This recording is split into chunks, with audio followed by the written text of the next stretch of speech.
Good morning, students. We are studying the chapter Human Eye. Now, we will study why we have two eyes for vision, not just one. So, we should know what is the advantages we get by these two eyes. So, actually, by only the one eye, we can see the field of view that is of 150 degree. It means this is your eye, and if you are seeing something, then the angle of 150 you are able to see with your one eye open, that is 150. Okay, and with the two eye, again the another eye you can also see the angle of 150. You can also see the angle of 150, and if we combine both eyes, it means the image found by both eyes is we can say that by two eyes open the field of view become 180 degree. So actually this figure is not so clear, not so accurate. This is the eye, and you're able to see from this side to this length. This is the 150 degree, suppose, and this is another eye, and you can see this eye with an angle of 150, that is this one to this one.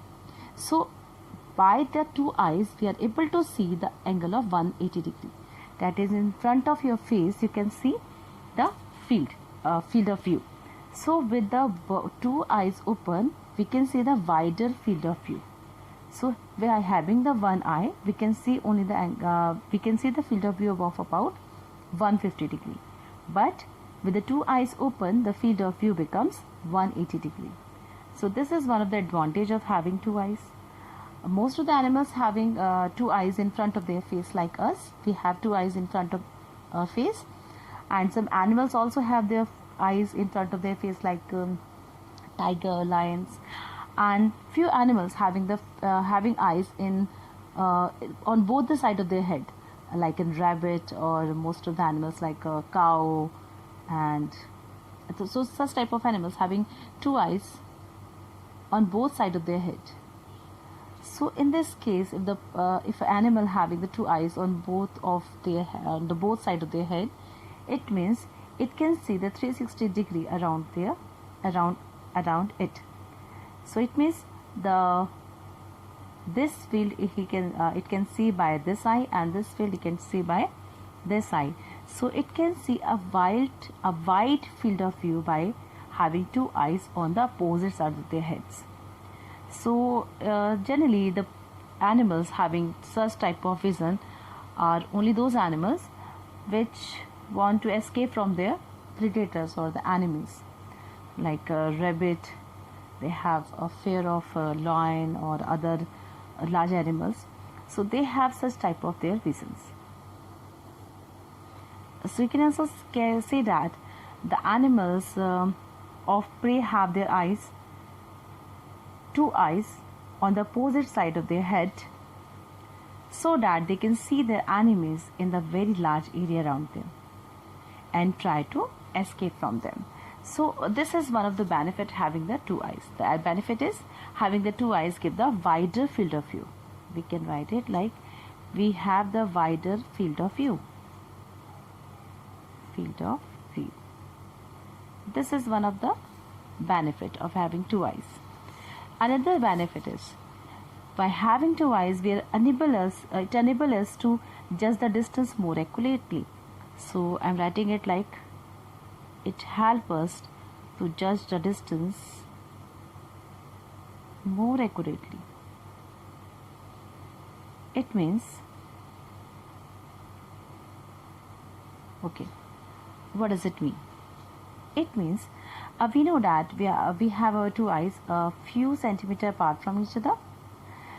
With one eye, if the image found with this eye is slightly having the different angle as compared to this eye, since the two eyes are few centimeters apart from each other, so the two eyes send the image of a same object with the different angles. Okay, this eye see the object with a different angle, and this eye see the object with a different angle. So due to which these two eyes send the image of the same object with the two different angles, and by this signals which our brain get from these two eyes, our brain can interpret the image, the 3D figure of that object. By these images which is found by the two eyes, by these images which is sent by the two eyes, the brain can interpret the 3D figure of the object which is in front of their eye. So it means it helps us to judge the distance more accurately. Okay, we can understand by taking one simple example. Suppose we have two pens. These are the two pens. Suppose we have two pens. Just try to join their tips by taking by open with your one eye. It means close your one eye and just try to touch their tips with the one eye open. You will find it's not so easy to touch the tip by using one of the eye. And if you open your both of the eye, it becomes so easy to join their tips.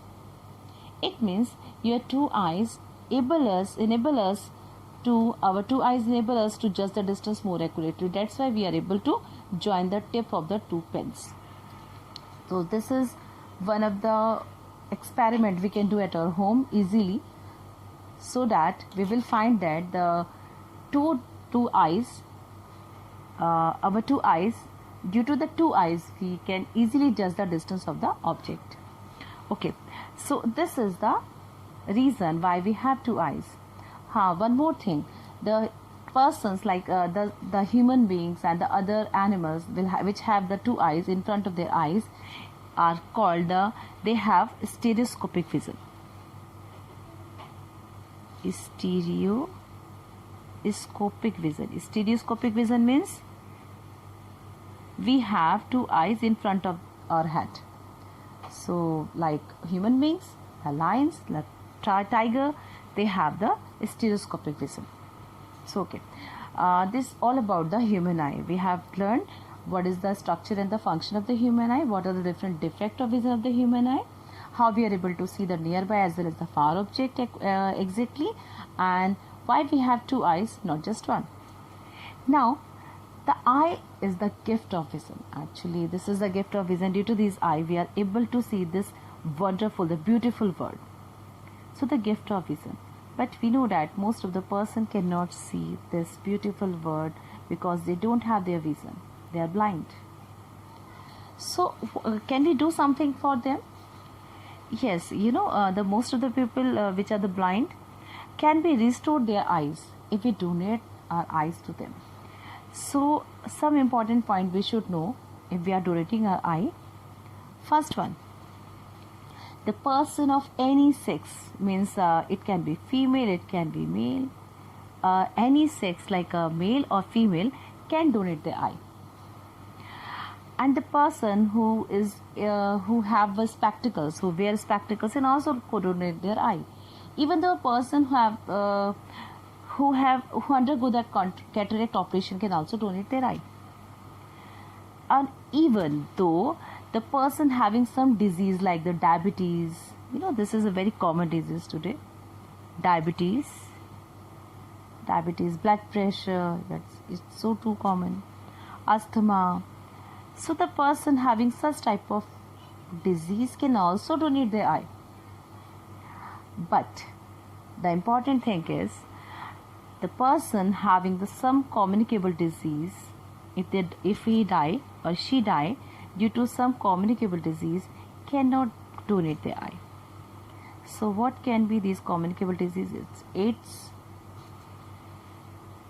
a person having AIDS or hepatitis B or hepatitis C, B or C, and tetanus, cholera.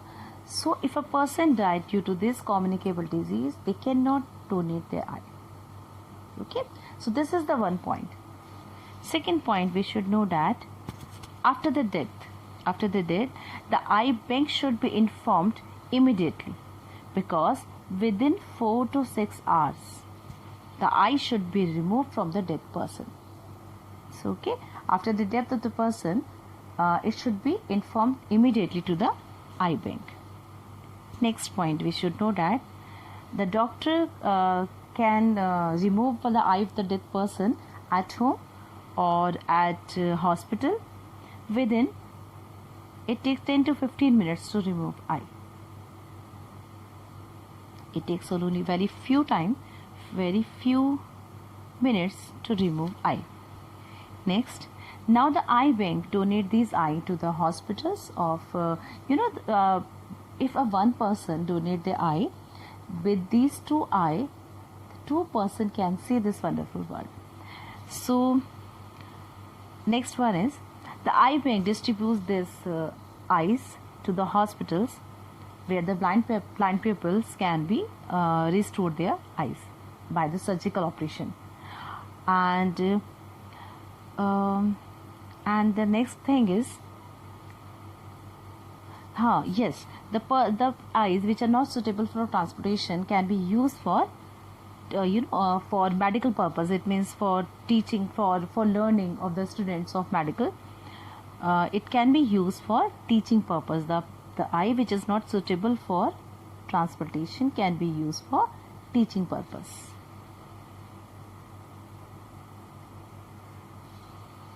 So this is the next part, that is the gift of the vision. Though we can do something for those people who are not able to see this wonderful world. Now I will explain you the glass prism.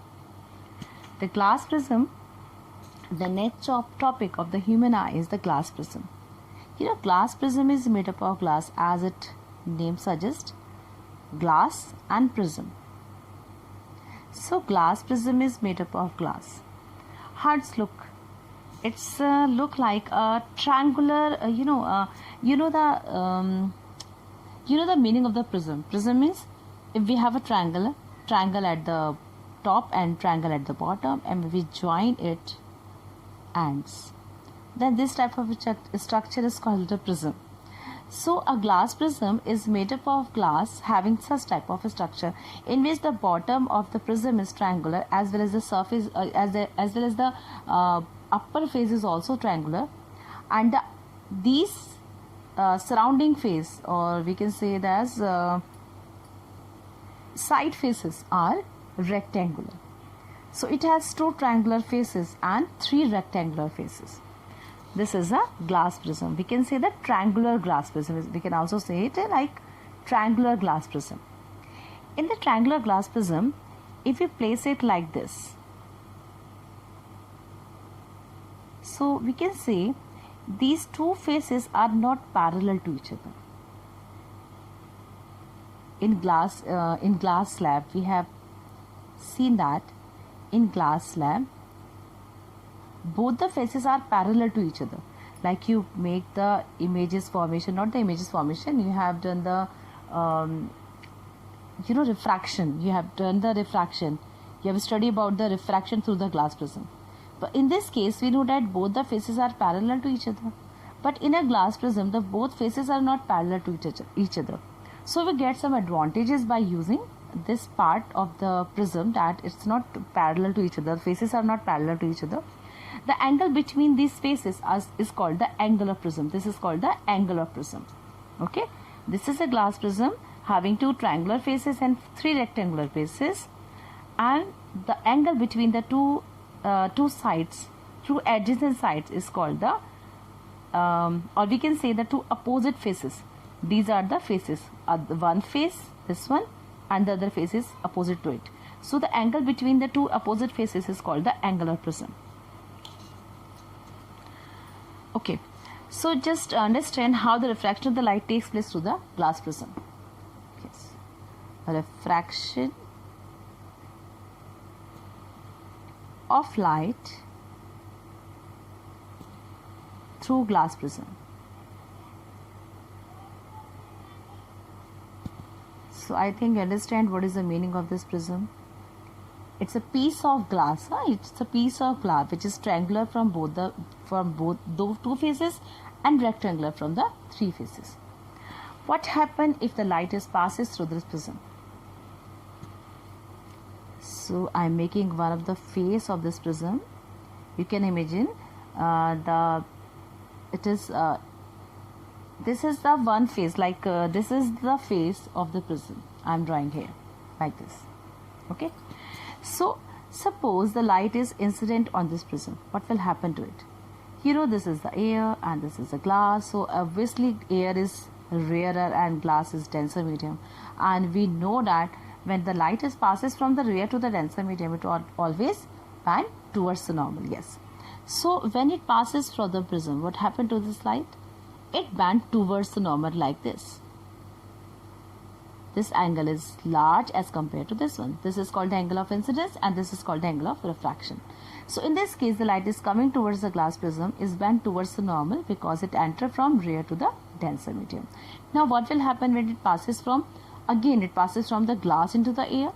Again we know that when it passes from the denser into the rare medium, it will bend away from the normal. So what will happen? It will bend away from the normal like this.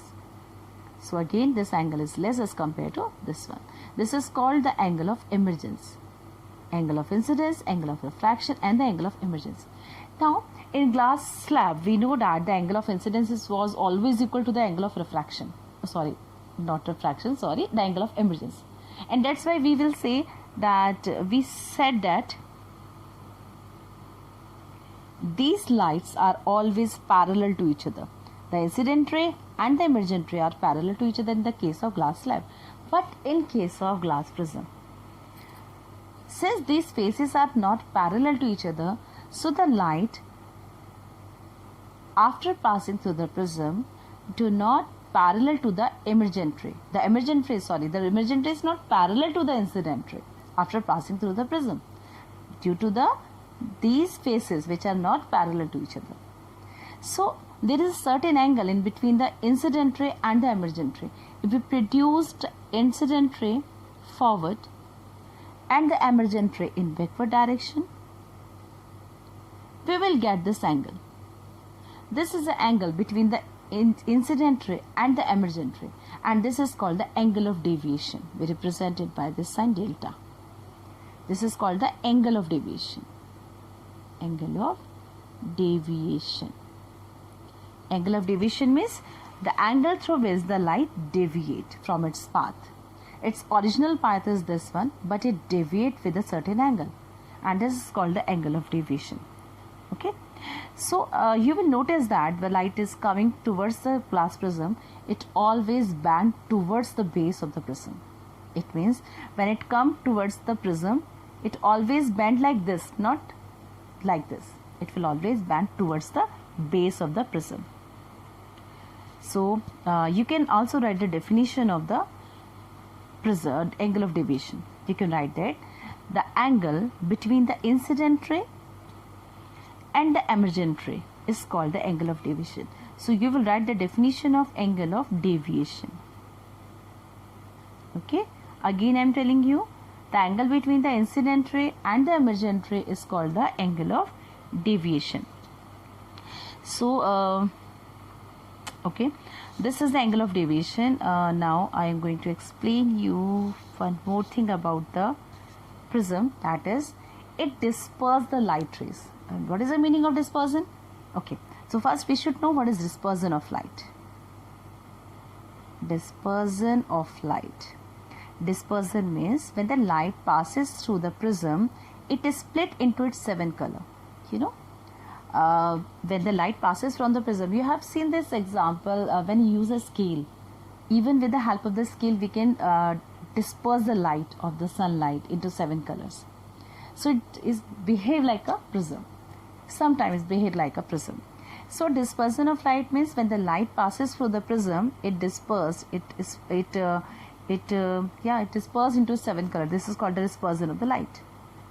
So okay, one more thing you should know. Who was the scientist who first discovered this one? It was Newton.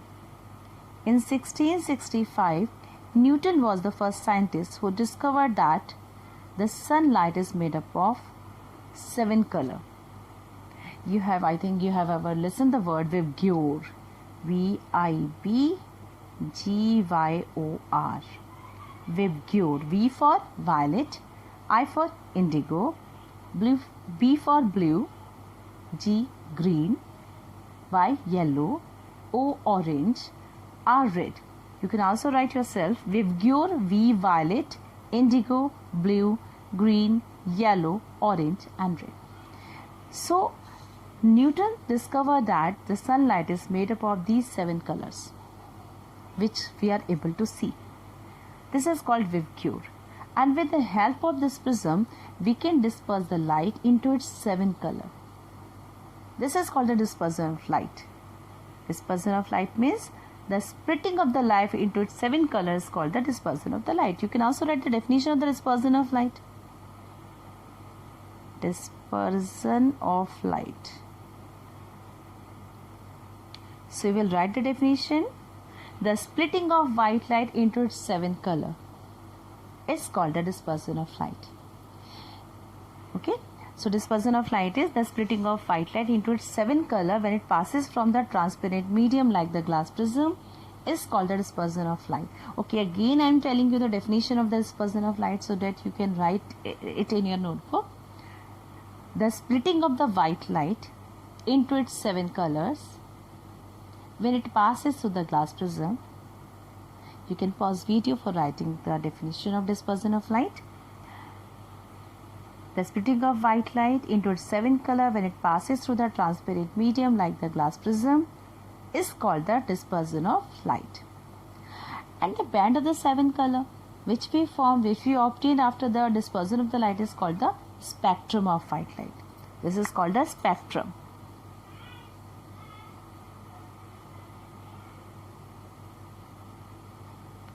Spectrum of light.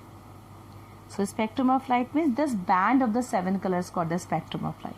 So you can also write the definition of the spectrum of light. The band of the 7 colors formed on the screen when a white light passes through the glass prism is called the spectrum of white light. Okay, I am again telling you the definition of the spectrum of white light. The band of the 7 colors formed on the screen when a beam of the light passes through the glass prism is called the spectrum of white light. So we understand what is the meaning of the dispersion of light and what is the spectrum of white light. Now we should know why the dispersion of light takes place when it passes through the glass prism. And this is question from my side. You have to answer yourself why the dispersion of light do not takes place when it passes from the glass slab. Okay, so I am going to explain you why the dispersion of light takes place when it passes from the glass prism. Actually, we know that the different lights, the different color of light having the different speed in different medium. In air, all the light having the same speed, but in